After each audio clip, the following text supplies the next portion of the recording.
Back with another video. Today we're gonna be reacting to Moist Critical Dan Schneider is a creep. Let's get straight into it. 90s or the early 2000s, there's an extremely high chance that you watch some of Dan I grew up kind of early 2000s. I didn't grow up in the 90s though. Schneider's shows. It was like impossible to avoid him. It'd be like trying to dodge raindrops during a thunderstorm. Dan Schneider during this period was the king of children's television programs.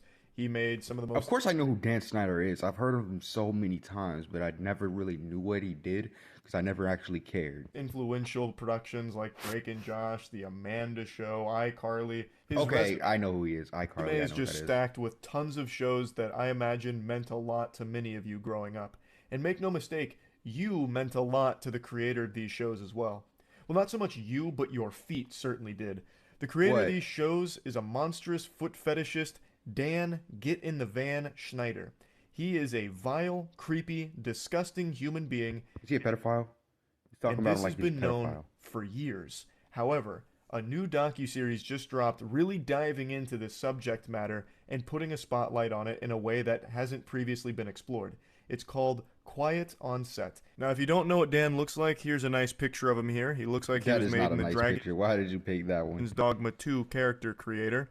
And Dan Schneider probably went over has this on become stream the last night. I wasn't face there. of Quiet on Set. However, it actually explores more than that. It's like a whole deep look at all of the horrible things that were going on during these Nickelodeon productions. Oh. It's more than just Dan, but he obviously plays a central role here because he made these shows. He was the head honcho of most of this. And he was well aware of some of these terrible and downright criminal things that were going on behind the scenes on some of these shows. Most of the time, they pretty much are aware. It's just so. And the reason stupid. I mentioned the foot don't fetishism care. off rip here is because that was one of the first things that people really caught on to in the public eye. After Dan's glory days at Nickelodeon, people started to pick up on how odd it was that a lot of these children's shows had an emphasis on feet pretty frequently. It was a common thread. I've never noticed that, but it's probably because I was a kid when I was watching it, so I never really cared. I Throughout a never lot of these noticed that shows, actually. like feet humor and having these child actors and actresses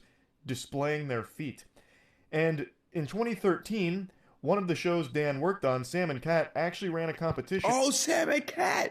I love Sam and Cat, bro. where kids were supposed to submit pictures of their feet What the fuck? Oh my god, bro. And now you're ruining Sam and Cat for me, bro. Sam and Cat is a W. Stop it, Moist Critical. to them. Like, that's weird. No matter how you spin it, that's a really weird thing to request from your audience of children to take pictures of their feet for you. That's just downright That's so creepy weird. and wrong. And I can't I've believe never that really tweet gotten is still foot up, by the fetishes. way, over I've never gotten foot fetishes because I think feet are dirty and it's shit's a weird. decade later and no one thought to delete that. That is impressive. But anyway, people started to pick up on Dan's fixation with stompers, and it seemed like his fetish was bleeding into his work, and he was having the children unknowingly participate in it by having them display their feet. That's what it seemed to a lot of people, so Was he doing it was this? Oh obviously my very God. concerning, so people did more and more digging. Why does have like he made so many good shows and stuff like that? Why does he have to go down this They route? found more and more evidence of Dan being an awful piece of shit behind the scenes with a lot of shady things going on there. And it just led to this reputation that people for years have known that Dan blows loads to toes Schneider is not a good person. And now, Quiet on the Set What did he do exactly? Because I know that he did the feet thing, has but I'm pretty released, sure he and did something so worse because much he's building up information something. has come out, not just about Dan, but about that entire Nickelodeon workplace around these child stars. Arguably, the largest piece of new information that dropped during this docuseries was the sexual abuse of Drake Bell by someone named Brian Peck. So, Oh, Brian either Peck was a people are. coach at Nickelodeon whom was sexually abusing Drake Bell, and he was actually convicted in 2004. He spent 16 months in the slammer, and then immediately upon release, landed a job with Disney. If that doesn't show just how rotten to the core this industry is, I don't know what Wow. will. There is They got this man back, and he said it instantly, so he got this man back. deep-seated Oh evil my god! in Hollywood. He went to jail for lewd acts with a minor. He is And a you send him to another company with more minors. That makes no sense. Why would you send him to another company with more minors after he just got in trouble with minors, bro? Like, what's sex going on? offender, a convicted sex offender, and he immediately got a Disney Channel job working on The Sweet Life of Zack and Cody? What the fuck? That's mind-bogglingly. And they just think nobody would notice. I guess nobody did notice because they don't give a shit. Like, what the fuck type of shit is Welcome that? to Italy, where the only thing better than Like, food is he that good of an actor? well, Like, did y'all other food. really need him? The Sweet He's Life of like- Zack is and he Cody? like What the that? fuck?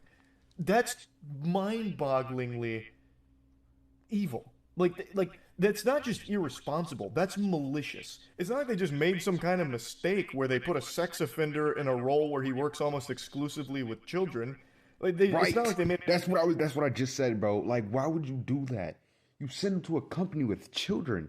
That's the Whoops a problem. daisy. They just happen to overlook that he's a sex offender. I don't They even knew. care They about would that. It's just you send him to a company with children. Are you trying to make them messed up? Or what are you trying to do here? Like, to know, it's and they fucking still weird. hired him for that role regardless. That's scary. That's terrifying. They're actively enabling a fucking sex offender to potentially prey on more children. Drake also described that when he went into Putting him in court, a good Brian Peck position to do had it, the too. support of some very powerful and familiar faces. There were 41 character letters written to the judge asking for leniency for Brian Peck. 41 letters of support from industry personnel that were trying to get a lighter sentence for Brian Peck, even What knowing the that he is These guilty niggas are fucking sick. They're sick, really, bro. They're really sick, bro. of the crimes for This which he shit's is sick about as to hell. face the punishment, asking for a more generous sentence. These weren't just There's- 41 pieces of toilet paper with nonsensical scribblings on it from nobodies. These were 41 character letters that were submitted by industry personnel, some of whom were high up on the food chain, so these things carried weight. And they're advocating for someone who is guilty of I sexually wish they would show who actually advocated for him because that'd be better. abusing Because a child. whoever did it's fucking Holy weird. shit. They just viewed it as not a big deal, I guess. Listen, Judge, I understand Brian Peck diddled a child. Who at Nickelodeon hasn't? Yeah, put him around your child though. That's all I gotta say. If the person who voted for him got a child, put him around your child. Make him work next to your child. Are you Like, what's really wrong gonna with you, bro? throw him away and or It's put him weird. away and throw away the key for that? What about season 3 of Drake and Josh? What actually matters here? Let's think about that. Like, this is crazy to me. It almost stops being surprising learning that Brian Peck landed a job at Disney right after his 16 months in prison for this crime, because it seems like that entire industry just does not give a fuck about the safety of kids to begin with. So like I said, Quiet on Set isn't just about Dan Schneider and all of the awful things that he has done. It's about how awful that entire industry itself is. But once again, Dan Schneider does still play a course. large role in this docuseries, highlighting the bad Okay. workplace and environment that he would cultivate, the weird shit that would go on in like the writer's room and the way he'd treat some people, just a whole plethora of different bad stuff. And in response to all of this, Dan Schneider himself actually stepped out from the shadows, leaving his little gopher's hidey hole and addressing it head on in one of the most painfully scripted Oh my god. and staged apology video interviews I've ever seen. Hey, it's Boogie. I played T-Bo on Nickelodeon's iCarly. I got a chance to watch the Quiet on Set program, and I reached out to Dan to see if it was something that he'd be willing to discuss. I'm pleased to say that he said yes. Dan, how are you? I'm okay. The interview is not conducted by a professional, it's conducted by a former actor in one of Dan Schneider's shows, Why? and he is not equipped to handle something like this. This is the biggest load of baloney. Like, this is just some straight up fucking malarkey. There is no pushback. So you put an actor that so they're probably both acting if we're being honest right now because you put an actor with an act. Yeah, okay. from Boogie on anything in this interview at all. It's just strategic softballs designed to give Dan Schneider some kind of sympathetic PR win here, where he comes out of this looking better, where he comes out of this like not the bad guy. It's so deplorable that they'd even try something like this with a straight face. I think it is extremely transparent what this is. And I'm happy to say pretty much everyone saw straight through this. This did not give Dan Schneider the dunk I think he Great. was expecting it to. This did not make him look any better in the public's eye. It actually just made it look even more sinister that he was able to, it seems, pre-prepare this interview to mitigate the potential fallout from the docuseries airing. Let's talk about the massages. Okay. Watching the content yesterday, it was disturbing. It was wrong. It was wrong that I ever put anybody in that position. It was the wrong thing to do. I'd never do it today. I'm embarrassed that I did it then. I apologize to anybody that I ever put in that situation. Dan, Unlock new rewards every He doesn't season with care. Call of Duty I can Warzone tell, Mobile like, it's Battle horrible. Pass. It's not even good acting. He doesn't care, That bro. situation. Dan, can tell by talk his to voice me he about doesn't the give a writers' fuck. room. From what I saw, not cool. No. Because you want to know what he's doing? He's basically just reading what y'all saying, and he's basically just countering that with, okay, I feel sorry for that. And he doesn't really feel I'm sorry. gonna It's cut you just off, so but if I can cut stupid. right to the chase, let me just say, no writer should ever feel uncomfortable in any writer's room. Ever. Period. The end. No excuses. It No starts child should feel uncomfortable in any acting room. with what's supposed to be this moment of taking accountability. Dan Schneider's just point blank apologizing and, you know, holding himself accountable for the sins of the past type vibe. Except he's really not. Like, Right. these aren't things that you just, like, hand wave away with, like, a simple apology. A lot of what was reported is, like, unforgivable bad shit. Like, there's really no way of apologizing for the things that Dan Schneider has done and also been accused of. So it's just, it feels so fucking insincere. And Dan Schneider It got is away insincere. with It it. doesn't and matter. It seems will continue to get away with it. So he loses nothing by doing something like this, which just makes it frustrating to see him parade around pretending like he cares now all of a sudden. Like, it's extremely easy for him to just be like, oh yeah, that was bad. I feel bad for that. Oh, what a regret. Yep. Right. Not good. Like, it's just, I would have liked if the interviewer was someone that would legitimately dive into a lot of these And things. actually ask him good questions and actually call him out on how he's lying.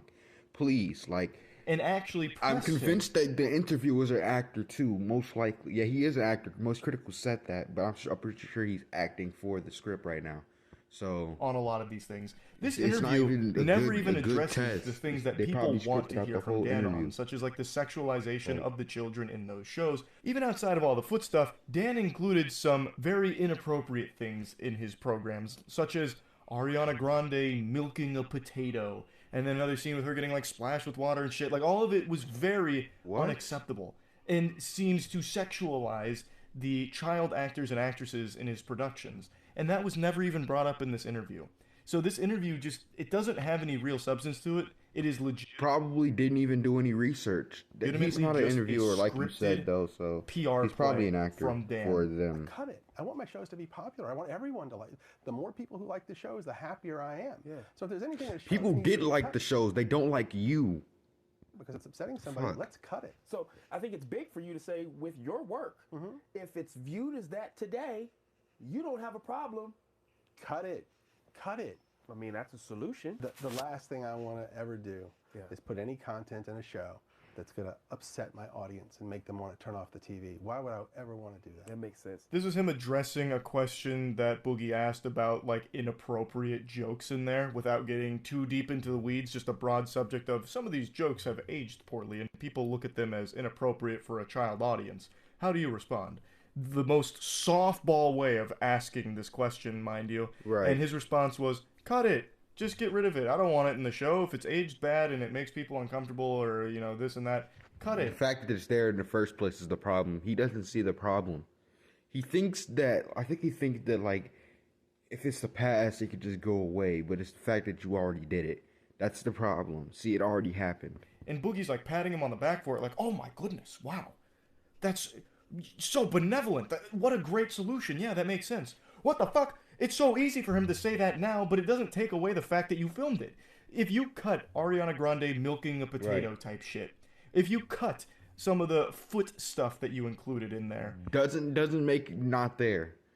Doesn't make it not there. Oh, it doesn't yeah. change the fact that you still had the child actors and actresses Right. doing that shit and were sexualizing them. It still happened. That's still bad. Cutting it from the final product doesn't erase what you did. It's so frustrating that there's no pushback on any of this in the interview. He just gets to let him say his piece and then get applause for it. It's so stupid.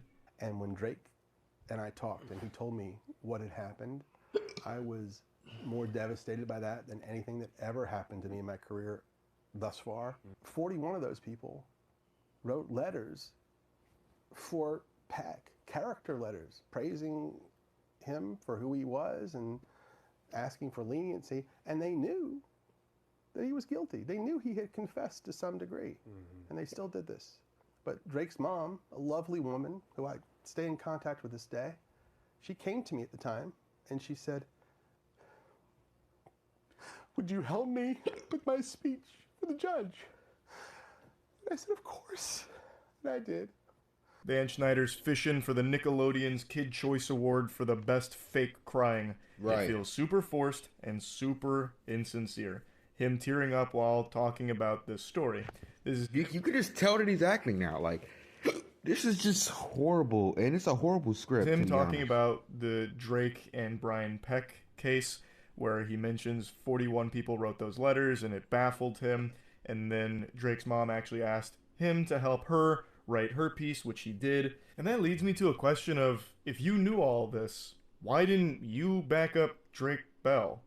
The way it's described, Brian Peck had all of these people in his corner, but Drake really only had his mom and his brother. Why weren't you more involved then? Because he doesn't care. It's a lie. He doesn't care. He's just trying to say anything that helps him look, makes him look good. Like, I imagine that could have there's been nothing else extraordinarily here. helpful. But regardless, this interview doesn't do anything to change my perception of Dan Schneider. if it changes anybody who's watching this video's perspective on Dan Schneider, you're a fucking idiot. Anyone Unless it's a else's, bad really, one. I imagine, because it's still nothing. This isn't really an interview. It's just a PR piece disguised as an interview. It's just more despicable garbage here. But yeah, anyway, I wanted to talk about this a little bit. Again, the docuseries is called Quiet on Set. It's out now. And yeah, just kind of wanted to go over it a little bit. That's it. So yeah. Yeah, y'all, this was a good one. I'm not gonna lie. It's kind of upsetting that people who have been making such good things for, like, the 2000s and stuff, they have to be so horrible. But let's not get into it. I'll see y'all next video. Don't forget to like, comment, subscribe. Peace out.